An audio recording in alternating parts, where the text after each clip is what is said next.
YouTube, how's it going? The Goat House is back, and today we're going over the biggest fits, my favorite fits from the 2021 NFL Draft. I got 11. Tried to make it 10, but there was just 11 that I loved. There's a lot of good fits across the whole entire draft. These are ones that just get me all excited. You know, these are ones that are just perfect fits. I think these players will play better and grow into something more because how much they fit the scheme or the team, the system that they go to. So I'm really excited about this video.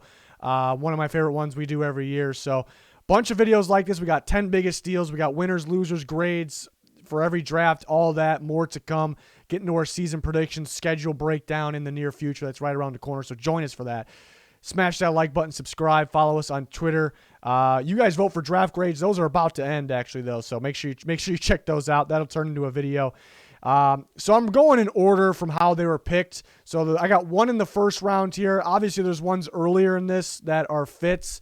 Of course, there's ones that just really, I'm kind of thinking outside the box a little bit. You know, not the obvious ones, but ones that just really feel like great fits. And we're going to start with Joe Trion here with the Buccaneers. The last pick in the first round. Remember, in mocks, we thought this was a possibility. And Joe Trion, yeah, late first round grade for me. That's exactly where he goes. Feels like a 3-4 pass rusher. The Buccaneers run a 3-4, but there's got to be more than that because there's fits like that all over the place here. What I like about Joe Trion, what he did in Washington that last year he played, remember he opted out in 2020. They ran kind of a hybrid defense where he was really the hybrid guy there, where he would be more like a outside linebacker as an edge rusher, but then sometimes like an outside linebacker as an off the ball guy where he would drop in coverage. So got some reps doing both. I think he's a pass rusher first, which the Buccaneers were looking for, with tremendous upside, of course. But why it's such a good fit that he can do those things, and on top of him fitting the scheme, is they needed a pass rusher to look out for the future, but they got Shaq Barrett, JPP. You know, down the stretch when the defense is really good and getting good, they would use multiple edge rushers at the same time. They would put JPP on the D line. They would even shift him over. And I think you're able to do more of that. You know, the worry about Trion is like, is he going to be sitting a lot because they got two pass rushers for now? And not really, because you can throw Trion as a 3-4 outside linebacker with Shaq Barrett as a 3-4 outside linebacker. You can put JPP almost as a 3-4 end. And if you don't want to rush all three, you think that's too much, there's not enough in coverage, Joe Trion has that, that experience doing that, so you can do that, and they can get creative doing it, drop somebody else in coverage, send Trion. It just creates mismatches. It's more of creating game plan problems for teams. You watch the tape, you see it, you try to plan for it, you just don't know when it's coming. It's a good, you can use a lot of disguises here with things like this. So that fit's really growing on me. The next one came in the second round here with Devonta Williams, my best running back in the draft class. I love him with the Broncos. This is such a great fit with that offensive line. This offense is made to pound the ball first, to open up the pass, even though they got great receivers. But that's what it's really meant to do. They want to pound the rock, and that's what you're going to do with Devonta Williams. So I think it's a perfect fit back there. They have Melvin Gordon, and they have Mike Boone, who they signed, but Devonta Williams, to me, is going to be their best back. That was their number one back in the class. I think he's sneaky good, catching the ball out of the backfield, downfield. It's just a matter of getting him the ball. But I think he fits exactly what the Broncos are trying to do here. Pound the ball first, open up the pass, maybe simplify things for whoever it is, Locke or Bridgewater. And I think you get that with Williams before you get that with Najee Harris, or definitely with Travis Etienne. You run the bound, you pound the football, in a violent way to open up the pass, and that is Devonta Williams' game, and I think over time he's going to be involved more and more in that pass. So they traded up to get him. Was a little bit surprised about that, but I love it. Absolutely love the fit. He's going to be a good one for a long time here. Next big-time fit also came in the second round. Asante Samuel Jr. from Florida State going to the Chargers is a fantastic fit here in Brandon Staley's cover 4 heavy scheme here. Zone coverage, cornerbacks have that quarter boundary there. They're in zone coverage. They're able to sit in their zone and read the quarterback. The corners that are able to sit in their zone and read the quarterback and react to it are the best in those coverages and end up looking like the best in football. And that is exactly what Asante Samuel does best. They ran a lot of man at Florida State, but when they ran zone, when he was able to kind of sit back and read the quarterback. That's where his best play, that's where his best ball came out, attacking the ball before the ball even there, because he's able to read the quarterback. That stood out so much, and those glimpses made him look like a late first round pick. And he goes to the Chargers. Staley's an excellent defensive mind, especially good with cornerbacks, and he's just a perfect fit. He's going to be a ball player. He's going to look like one of the better corners in the class. He might look like the best one this year. He really could. He really could. That's just a perfect fit. And I was saying this right away when they took him. It's like, wow, it just felt right, you know. Next, go to round 3. Hey, it's the Chargers again. This fit's really growing on me. Josh Palmer, maybe not the sexiest pick here in round 3, because some people saying round 3, some people saying round 4. That makes sense to me, so there's not tremendous value here.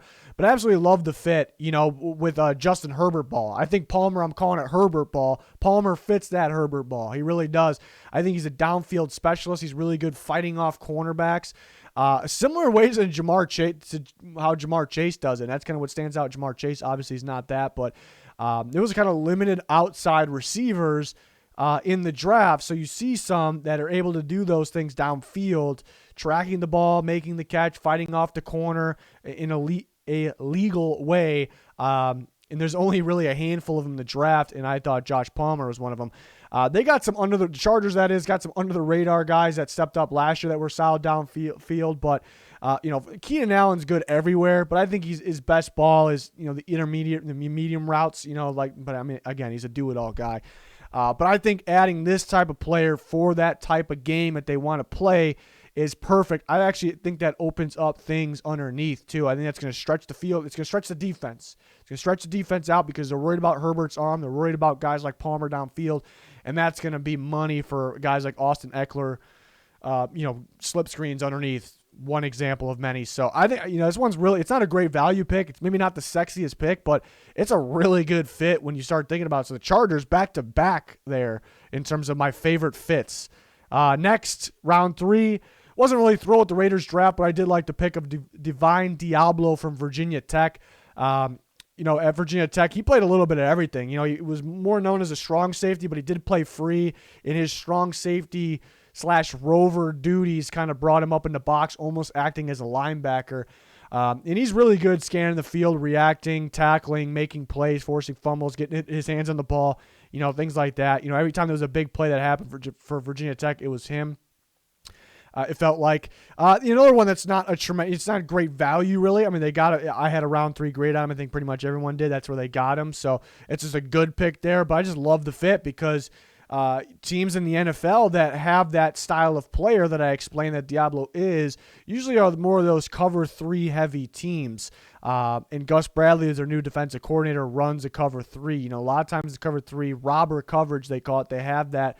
You know, if you want to call it the robber part of it or rover of their scheme, where he's a safety linebacker hybrid, and they were calling him a linebacker. I just hope they don't stick him at the line almost as a box linebacker type guy only. I think you do have to move him around. So that is the downside. They did draft a whole bunch of defensive backs, so they may be sticking guys in certain spots.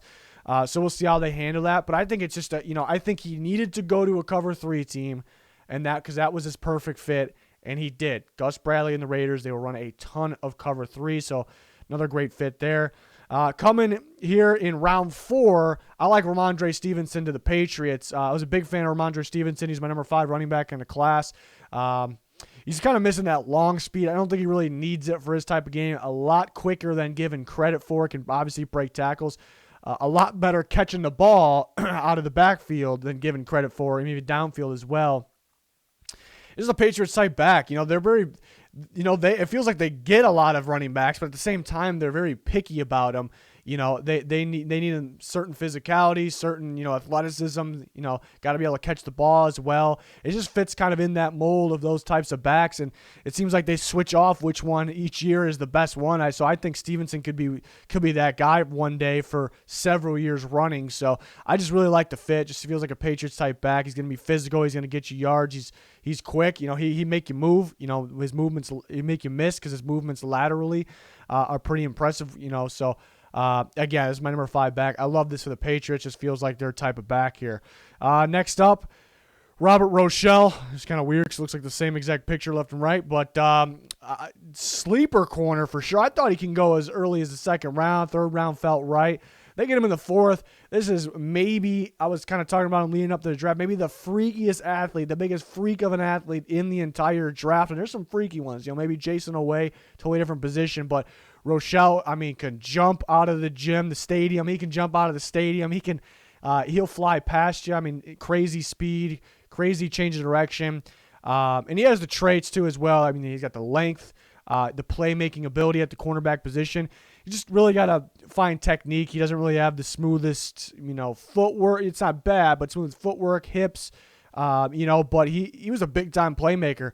And those things, it makes sense why he has to kind of work on his technique is because, he came in as just like an athlete, and they moved him to the cornerback position, and he really took off there. Was the best player. It felt like best defender, in FCS football, it felt like. I think it's a perfect fit for him, going with this great Rams defense and Jalen Ramsey and learning the technique side because he has everything else that you can't coach. He is an absolute freak of an athlete. So perfect place for him to land, in my opinion. So that makes it a fantastic fit here. So, if they can get everything else down for him, this guy's going to be scary good. So can't wait to see what happens there. Next one, Janarius Robinson. I happened to come across a nice, I think Florida State made that, of him in the Vikings uniform. So I wish I had that for every single one of these guys, because that looks pretty sweet. But 134 overall, Vikings getting Janarius Robinson. High motor pass rusher, kind of gave me Everson Griffin vibes watching on tape. He ends up on the Vikings, who that's where Everson Griffin played for pretty much his whole career. So I think really fits what they look for in terms of pass rusher, strength and length, and athleticism, checks all those boxes. Very good stopping the run. They want to make sure their pass rushers can stop the run before they develop them with the pass. He fits all those boxes. Again, feels kind of like an Everson Griffin / Danielle Hunter hybrid. Just got Vikings written all over him, and that's exactly where he lands. So I thought that was perfect. That pick felt right to me because of those things there, and he'll battle out for a starting job there. We'll see if he gets it. Next, another pass rusher, Dalen Hayes, going to the Ravens. For some reason, I just knew he was going to, for logical reasons, I guess, I knew he was going to end up on the Ravens. 3-4 pass rusher that dropped in coverage actually a lot, and I think that made his production go down in terms of getting sacks because he dropped in coverage a lot for the Fighting Irish. And the Ravens will drop their actual edge rushers, their 3-4 edge rushers in coverage more than anybody because they blitz. They're inside linebackers. They'll run their cover 0. They need extra guys in coverage there in Don Martindale's scheme. And that's exactly what Hayes is. It's absolutely a perfect fit. He couldn't have went to a better team for himself there, because he's pro ready for this scheme. Away might take a little bit of developing. Hayes, and Away is a lot better, obviously, a lot more upside too. But Hayes is it kind of feels like a plug and play guy for the Ravens. So this is kind of a gem for them in round 5 because they don't really have to do a whole bunch of developing here. They don't have to do a whole bunch of coaching, in my opinion. And on top of that, it seems like the Ravens really like Notre Dame players, so that kind of is a bonus there with the fit. So that one just made so much sense. It just felt like he was going to end up a Baltimore Raven, and he did. It's just a perfect fit. 2 more here. We got Chris Evans. That's a hell of a graphic there on the left to it. I think Michigan might have made that one. I've been pulling these from Twitter. So shout out to all these graphic artists. They're beasts. But Chris Evans, I talked about this when it happened too. And he wore number 12 last time we seen him too. So he's probably wore number 9, number 12. So just throw that out there in case you were watching and confused about that. But I talked about this when it happened. This feels like a great Gio Bernard replacement.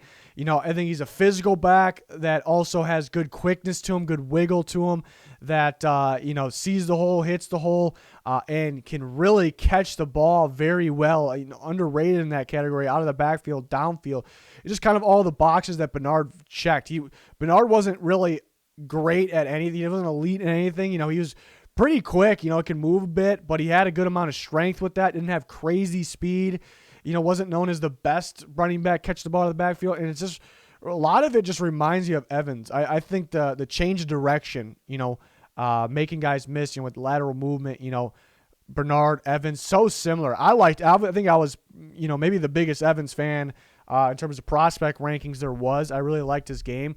The only downside, we saw a limited amount of him recently, and I think he's going to be 24 years old going this year, so he's a little older, but I think you can kind of plug and play this guy there with Joe Mixon. I think it's fantastic. You didn't have to, I like that too. Teams kind of move on from guys all the time, like example Bernard, but then you moved on from him, and then you kind of scramble to find the replacement, and then you take that guy in the second, third, or fourth round, whatever it is.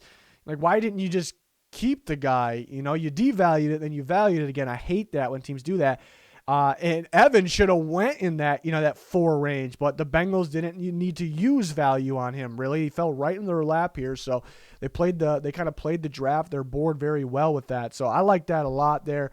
He's going to get some action early on, so I like that one. And then one more here. I love Damar Hamlin of the Bills. This was also a steal in my opinion too. I like Damar Hamlin a lot. Thought he could have went in the 4th round. Every time I watch him, I liked him more and more. Pittsburgh kind of labeled these guys as 2 free safeties. They're safeties in the back end. They ran a lot of split safety where one's on one side, one's on the other. They kind of feel like free sometimes, but they're both just safeties, really. They're not, not all it's, there's not a designated free and strong for them. That's what it seemed like most of the time. Sometimes one would be up, one would be back. But a lot of split safety action, and Damar Hamlin was you could argue equally effective deep in coverage up front, but I really liked him underneath. I really liked him coming up and, not starting. I just whacked my mic. Not starting underneath, but coming up underneath, making plays, screen passes, slants. Really good at reacting, reading the quarterback, making great tackler in my opinion. Wrap and tackle. Just flying around the football field, but has the ability to make the plays in the back end because he's pretty rangy and he can read the quarterback. So the Bills, run a lot of split safety. Sometimes it's like, well, who's the free? Is it a Hyde or is it Poyer? Who's the strong? A lot of split safety action there, a lot of cover 2, which is, made for split safeties. And you see those safeties come downhill and make plays. He's got a very similar play style to those guys. I was trying to think, maybe more like a Poyer, but then I'm kind of thinking a Hyde play, maybe more like a Hyde. I think he's, it could be, because they just extended Hyde, so maybe it's Hyde and Hamlin for the future. Who knows? It could be either way. For right now, the Bills are set. That's a fantastic safety duo, but I guess that's the bad part about this. We won't really see him play a whole bunch. Early on, because I think Hamlin's a fantastic ball player there.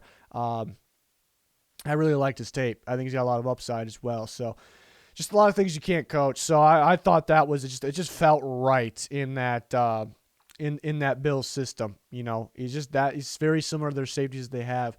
But that was 11 fits, kind of an odd number there, but we went with 11, and there's more fits. These are ones that are just get me like, yes, those are the great fits.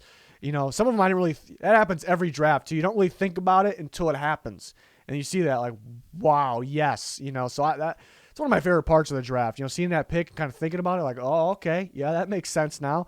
So, yeah, those are my favorite fits, and I'm sure there are more, like I said. So if you want to comment with your favorite fits, we could talk about them in the comments there. Always talking with you guys on Twitter as well. We got videos like this already on the channel, and definitely more to come. We're kind of getting ready for the season as well. Schedule release right around the corner. All kinds of predictions after that. So very excited. Content never stops here at the Goat House, so please check us out here. Subscribe, smash the like button, turn notifications on. That's going to do it for this one. Thanks for watching. Goodbye.